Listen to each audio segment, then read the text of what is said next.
سلام كما يصنحو كبرات تختاتلته نلوم ربع 25 لكاتيت 2026 زتدالو حدش زيناتات حزالكم قريب لخو مكتتالكم يعدم فلما كندبتاتو برزنت اسرائيل لوم አዲስ አበባ ከምዛአተው ከምስተገለጸን ጀነራል ጻድቃን ገብረትንሳኤ ወታደራዊ መራሕቲ ኤርትራን ትግራይን በሓባር ይራኸቡ ከምዘለው ሓበራዊ ውጥን የውጽእ ከምዘለው ከምዝገለጸን ኤርትራ ኣብ ናቅፋ ፍሉይ ስርሒት ከምዝፈጸመትን ናይ ትግራይ ሰበስልጣን ነበር ምስ አብይ አሕመድ ገዲፎ ምስ ፕሬዝዳንት ኢሳያስ አፈወርቂ ክዛተዩ ፍሉጥ ፖለቲከኛ መሃር ዮሐንስ ትማል ዘቀረበ ጻውዒት ዝምልከተን ኢትዮጵያ ኣፍደገ ባሕሪ ትደልየሉ ምኽንያት ሰፊሕ ከም ዝኾነ ከምዝተገለጸን ናይ ኢትዮጵያ ናይ ኩናት ዓቕሚ ከምዝተገምገመን RSF ኣብ ልዕሊ ሰራዊት ሱዳን መጥቃዕቲ ከምዝፈጸመን ጀነራል አልብርሃን ድሕሪ ሕጂ ውግእ ብድሮን ክብል ዝሃቦ መግለጽን ዝብሉን ካልእን ዝሕብር ዝርዝር ዜናታት ሒዝናልኩም ቀሪብና ኣለና ንቻናልና ሰብስክራይብ ብምግባር ክሳብ መወዳእታ ክትከታተሉና ብኽብሪ ንዕድመኩም ፕሬዝዳንት እስራኤል አይዛክ ኤርዞግ አዲስ አበባ ከምዝኣተወ ተገሊጹ ፕሬዝዳንት እስራኤል አይዛክ ኤርዞግ ዑላው ዕደ ስራሕ ንምፍጻም አዲስ አበባ ከምዝኣተወ ተገሊጹ እቲ ፕሬዝዳንት ኣብ ዓለም ለኸ መዕረፎ ነፈርቲ ቦሌ ክበጽሕ እንከሎ ሚኒስትር ወጻኢ ጉዳይ ኢትዮጵያ ዶክተር ጌዲዮን ጢሞቴዎስ ኣቀባብላ ከም ዝገበረሉ ተገሊጹ እቲ ፕሬዝዳንት ኣብ አዲስ አበባ ዝህልዎ ጻንሒት ረከብ ክልቴን ሃገራት ኣብ ዘጠናኽሩ ጉዳያት ብምድሃብ ምስ ላዕሎት ሓለፍቲ ስራሕ መንግስቲ ኢትዮጵያ ክዛተዩ ዝብል ትጽቢት ከም ዘሎ ሚኒስትር ወጻኢ ጉዳይ ኢትዮጵያ ዘውጽኦ ሓበሬታ ገሊጹ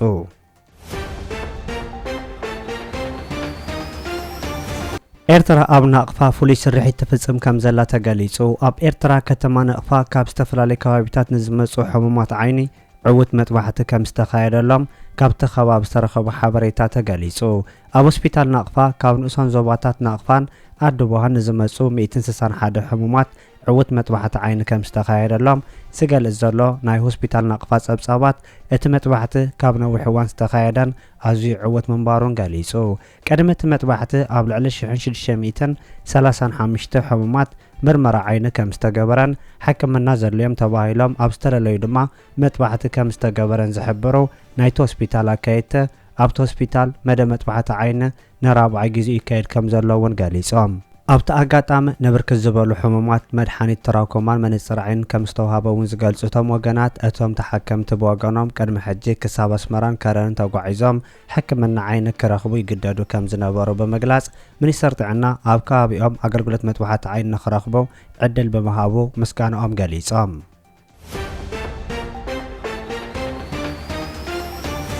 ኢትዮጵያ ኣፍደገ ባሕሪ ትደልየሉ ምኽንያት ሰፊሕ ምዃኑ ተገሊጹ ኢትዮጵያ ኣፍደገ ባሕሪ ትደልየሉ ምኽንያት ጸቢብ ናይ መራኸቢ ምንቅስቓስ ዕላማ ጥራይ ከም ዘይኮነ ናይቲ ሃገር ሚኒስትር ወጻኢ ጉዳይ ንሲት ገሊጹ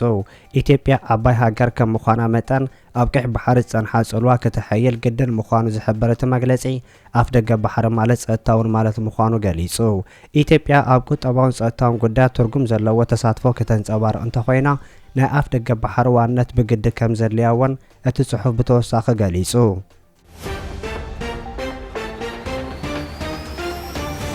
በዓል መዚ ሚድያ ኢትዮጵያ ፍቃድ አዲስ ስታንዳርድ ከም ሰረዘ ኣፍሊጡ በዓል መዚ ሚድያ ኢትዮጵያ ካብ ትማል 17 ለካቲት ጀሚሩ ናይ ስራሕ ፍቃድ ማእከን ዜና አዲስ ስታንዳርድ ከም ሰረዘ ኣፍሊጡ አዲስ ስታንዳርድ ብኢንተርኔት ማሕበራዊ መራኸብታት ብቋንቋታት እንግሊሽ ኣምሓርኛን ኦሮምኛን ዜና ሰፊሕቲ ትንታነን ሓተታን ብምቕራብ ዝፍለጥ ትካል ሚድያ እዩ ኣብታ ሃገር ናጻ ፕረስ ኣብ ምዕባይ ዘይሻረው ሓበሬታ ኣብ ምዝርጋሕ ንዝገበሮ እጃም ድማ ዓለማዊ ሽልማት ምርካቡ ይዝከር እቲ በዓል መዚ ግን ምኽንያት ትስጎምቲ እንትርድእ እቲ ስነ ምግባር ሚድያ ሓገዛት ኢትዮጵያን ሃገራዊ ረብሓ ሃገርን ህዝብን ኣብ ሓደጋ ዘእቱ ጸብጻባት ክዘርግሕ ጸኒሑ ክብል ከሲሱ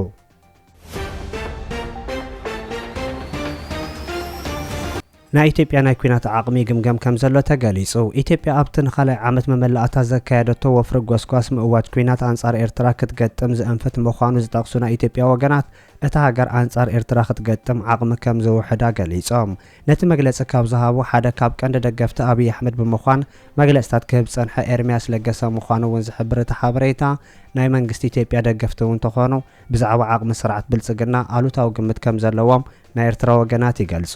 ቀዳም ሰር ኢትዮጵያ አብይ አሕመድ ተራኺቡ ኣብ ዘመረቆ ናይ ፍሉይ ሓይሊ መመረቕታ እንተሲፍተው እንተሲጽልእዎ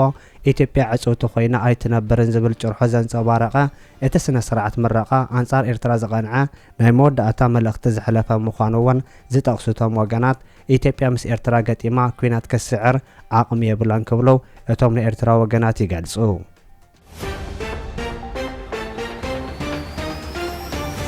ናይ ትግራይ ሰብ ስልጣን ዝነበሩ ምስ ቀዳም ሰር አብይ አሕመድ ገዲፎም ምስ ፕሬዝዳንት ኢሳያስ አፈወርቂ ክዝትዩ ሉሊ ፖለቲከኛ መሓሪ ዮሃንስ ፀዊዑ ንጀነራል ጻድቃን ጌታቸው ረዳን ዘነጻጸረ ጽሑፍ ዘቕረበ ኣብ ፖለቲካ ትግራይ ሉሊ ስም ዝነበሮ መንእሰይ መሓሪ ዮሃንስ ንትግራይ መራሕቲ ዝነበሩ ኣብዚ ሕጂ እዋን ኣብ ጎኒ ሰልፊ ብልጽግና ኮይኖም ነገራት ዝሓውሱ ዘለዉ ዝበሎም ካብ ጌጎኦም ክእረሙ ይግባእ ኢሉ መሬት ራያ ከባቢታት ጸለምትን ወልቃይትን ንብልጽግና ወገናት ተሓሊፎም ሂቦም ዝበሎም ነቶም ሰብ ስልጣን ነበር ሕጂ ኣቐዲሞም ኣሕሊፎም ዝሃብዎ መሬት ብናይ ፌደራል ቤት ምኽሪ ካብ ትግራይ ወጻኢ ክመሓደር ተወሲኑሎሞ እዚ ከዓ ሰማዕ ከም ዘይብሎም ዝሕብር ኢሉ ኤርትራ ክትውረር ምስ ናይ ብልጽግና ሓይሊ ክሰርሑ ካብ ፈለማኡ ዝወሰኑ ምዃኖም ኣብ ናይ ሽስልስ ኣኼባ እውን ገና ኣብ ግዜ ውግእ ምስ ብልጽግና ተሰማሚዖም ብረቶም ኣንጻር ኤርትራ ከቕንዑ ዝወሰኑ ሰባት ምንባሮም ዝሕበር እቲ ጽሑፍ ሕጂ እውን እንተኾነ ከምቲ ምስቃታሊኦም ዝኾነ ክብሪ ዘሂቦም ዝበሎ ውድብ ብልጽግና ምዝራብ ካብ ከኣሉ ምስ መንግስቲ ኤርትራ ምልዛውን ክኽእሉ እቲ ፖለቲከኛ ብተወሳኺ ፀዊዑ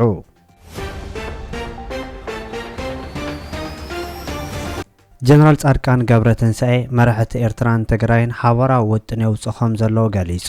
ጀነራል ጻድቃን ገብረትንሳኤ ተማለ ምሸት ምስ ኤኤምኤን ፕላስ ኣብ ዘካየዱ ቃለ መሕተት ብዛዕባ ኤርትራን ትግራይን ሰፊሕ መግለጺ ዝሃበ ኮይኑ ትግራይ ኣብ ኣፍ ደገ ኩናት ድያ ዘላ ንዝብል ሕቶ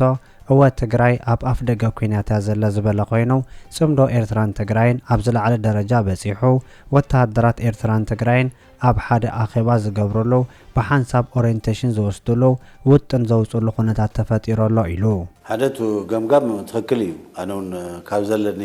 መረዳእታ እቲ ናይ ጽምዶ ዝበሃል ምስ ኤርትራ ዝግበር ነበረ ወደኽደኽ ናብ ዝለዓለ ደረጃ በጺሑ እዚ ናይ ኤርትራ ወታደራትን ናይ ትግራይ ወታደራትን ብሓደ ኣኼባ ዝገብርሉ ብሓደ ኦሪየንቴሽን ዝወስድሉ ብሓደ ናይ ስራሕ መደብ ዝወፅሉ ኩነታት ተፈጢሩ ከም ዘሎ የሰምዕ ምስቶም ጽምዶውን ምስቶም ናይ ኣምሓራ ፋኖ እውን ያው መቐለ እናተመላለሱ ምናልባት እውን ካብኡን ላዕሉን ናኸዱ ብሓደ ኮይኖም ይንቀሳቐሱ ከም ዘሎ ይሰምዕ እየ ሓደ እዚ ፀረ ናይ ፕሪቶርያ ስምምዕነት እዩ ካልኣይ ናይ ኢትዮጵያ ሉዓላዊ ግዝኣት ምድፋር እዩ ተንቅድመ ዝነበራ 50 ገለን ጣብያታት ኣብ ኢሮብ ጉሎ መኸዳ ገላ ሆም ነበራ ጥራሕ ዘይኮነስ ናብ ሙሉእ ትግራይ ከም ድላዮም እናእተው ንሳቶም ድላዮም ዝገብርሉ ኩነታት እዮም ፈጢሮም ዘለዉ ንሳቶም ዝደልይዎ ፖሊስን ኣንፈትን ኣብ ተግባር ክውዕል እዮም ዝገብሩ ዘለዉ እንኮላይ መናእሰይ እናሓፈስካ እናገደድካ ሰራዊት ብድሕሪት ኮንካ ብጥይት እናወቕዕኻ ክወና ውግእ ምእታው ማለት እዩ ናብ ዝለዓለ ደረጃ ይበጽሑ ዘሎ ናይ ዓዲ ሉዓላዊነት እዩ ተደፊሩ ዘሎ እዚ ጉዳይ እዚ እውን ናበይ ከም ዘብጽሕና ይፍለጥን ብድሕሪኦም ንመን ከም ዘለዉ ምግማት ይከኣል እዩ ብድሕሪ ሻዕብያን ነቶም ናይ ትግራይ ተወሰኑ ጉጅለ ውሕዳት ስልጣን ሒዞም ዘለዉ ጉጅለ ኣይኹም ዝብሎም ሓይሊ ኣሎ ስለዚ ናብ ኩናት ተቐራሪብና ኢና ዘለና ናብ ኩናት ዝደፉ ዘለዉ ሳቶም እዮም ብሰላም ምንባር ብደቦም እናቐተሎም ይኸይድ ስለ ዘሎ ብደቦም ክሞቱ ስለ ዘይደልዩ ናይ መጨረሻ ፈተና ንምፍታን ያው ናብ ኩናት ዝኣትዉ ኣለውና ናብ ኩናት ደበና ኣሎ ናብ ኩናት ምንጽላው ኣሎ ተቐራሪብና ኣለና ዝብል ኣነ እውን ከምኡ ዓይነት ገምጋም እዩ ዘለኒ እዚ ድማ ኣብ ዓዲ ውሽጢ ብተፈጠረ ንእሽተይ ጉጅለ ጥራሕ ዘይኮነስ ናይ ደገ ሓይሊ እውን ዓዲምካ ምስኡ እንታይ ዓይነት ገመድ ከም ዘለዎ ባዕሎም ይፈልጡ እዚ ኩሉ ሒዝካ ናይ ትግራይ ጥራሕ ዘይኮነ ናይ ኢትዮጵያ ጠቕላላ ሉዓላዊነት ዝደፍር ናይ ኢትዮጵያ ቀጻላይ ከም ሃገር ኮንካ መቕጻል ዘሎ ዕድል እውን ኣብ ሓደጋ ዘውድቕ ስራሕ እዮም ዝሰርሑ ዘለዉ ንሳቶም እስካብ ስልጣን ከይወርዱስ ዓዲ ሙሉእ ሒዝና ንጥፋ ኢሎም እዮም ጠፉ ዘለዉ ናና ኩናት ቀሪብና ኢና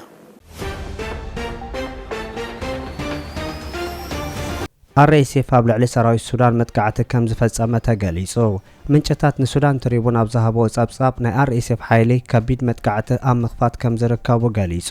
ብናይ ሱዳን ሰራዊት ከቢድ ጉድኣት ከም ዘወረዶን ካብ ከባቢታት ሱዳን ተኣልዩ ኣብ ጎረባብቲ ሃገራት ተጸጊዑ ከም ዘሎ ክግለጽ ጸንሐ ናይ RSF ሓይሊ ኣብ ልዕሊ ሰራዊት ሱዳን ካብ ትጽቢት ወጻኢ መጥቃዕቲ ይፍጽም ከም ዘለዎን እታ ማእከል ዜና ክትገልጽ እንከላ መግለጽ ሰራዊት መንግስት ሱዳን ካብ ሓቂ ዘርሓቀ ክኸውን ከም ዝኽእል ይገልጹ። ወተሃደራዊ መራሒ ሱዳን ጀነራል ዓብዱልፈታሕ አልቡርሃን ብወገኑ ኣብ ዝሃቦ መግለጺ ናይ ሱዳን ሰራዊት ካብቲ ጸንሖ ዘይሚዛናዊ ኣገባብ ናብ ናይ ድሮን ሰራዊት ይምዕብል ከም ዘሎን ንናይ RSF ሓይልታት ኣብ ሓጺር ግዜ ካብ ገጽ ምድሪ ክድምስሶም ምዃኑ ገሊጹ። ሰራዊት ሱዳን ዘበናዊ ናይ ድሮን ሰራዊት ክኸውን ምዃኑ ዝሕብር ኣዛዚ ኣብ ሓጺር ግዜ እቲ ሰራዊት ዘምዕብለሉ ኣገባብ ተወጢኑ ከም ዘሎ ይስራሐሉ ከም ዘለዎን ብተወሳኺ ሓቢሩ ኣሎ። አልቡርሃን ኣብ ካራሪ ዩኒቨርሲቲ ኮሌጅ ሓይሊ ባሕሪ ናብ ዝተኻየደ ስነ ስርዓት ምረቓ ኣብ ዝሃቦ መግለጺ ወደት ቴክኖሎጂ ሓበሬታን ሳይንሳዊ ምርምርን ዕምነ ኩርናዕ ዘመናዊ ወተሃደራዊ ስርሒታት ምዃኑ ክገልጽ እንከሎ በዓሉ ዝእዞ ሰራዊት ሰብልቦ ነፈርቲ ተንቀሳቐስቲ ኣጽዋራትን ምዕቡል ስርዓታት ምክልኻልን ኣብ ምምዕባል ኣድሂቡ ከም ዘሎ ገሊጹ።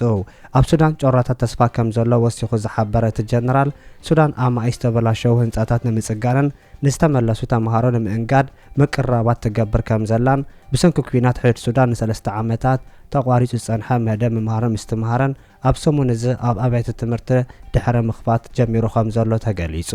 ሚኒስትር ትምህርቲ ካርቱም ኣብ ዝሃቦ መግለጺ ኣብ ሚያዝያ 2023 ኣብ መንጎ ሰራዊት ሱዳን ሓይልታት ቁልጥፍ ደገፍ ኣብ ዝተወልዐ ግጭት ኣስታት 280 ኣብያተ ትምህርቲ ርእሰ ከተማ እታ ሃገር ከም ዝተሃሰያን ከም ዝዓነዋን ከፍልጥ እንከሎ እቲ ናይ ምጅማር ትምህርቲ መደብ ጮራ ተስፋ ምጅማር ንቡር ህይወት ምዃኑ ንህዝቢ ሱዳን ተስፋ ዝህብ ምዃኑ ናይቲ ከባቢ ነበርቲ ይገልጹ።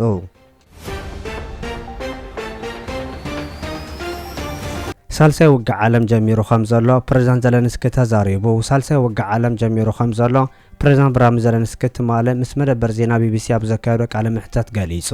ሳልሳይ ውግዕ ዓለም ተጀሚሩ ዘሎ ዝበለ ፕሬዝዳንት ዘለንስኪ ኣብ ማእከል ሳልሳይ ውግዕ ዓለም ከም ዘሎ ክሕብር እንከሎ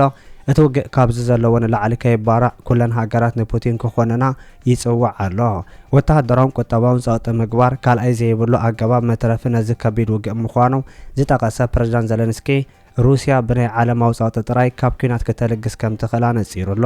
ኣብ ዝካየድ ዘሎ ኩናት ዩክሬን ስዒራ ክትወጽእ ምዃና እውን ዘነጸረ እቲ ፕሬዝዳንት ሩስያ ኣብ መሬቶም ተስትያ ክትተርፍ ምዃናን ምእንቲ ምቁራስ ተኽሲ ኢሎም ነቲ ልኡላዊ መሬቶም ገዲፎም ዝወጽእ ከም ዘይብሎም እውን ወሲኹ ገሊጹ ኣሎ።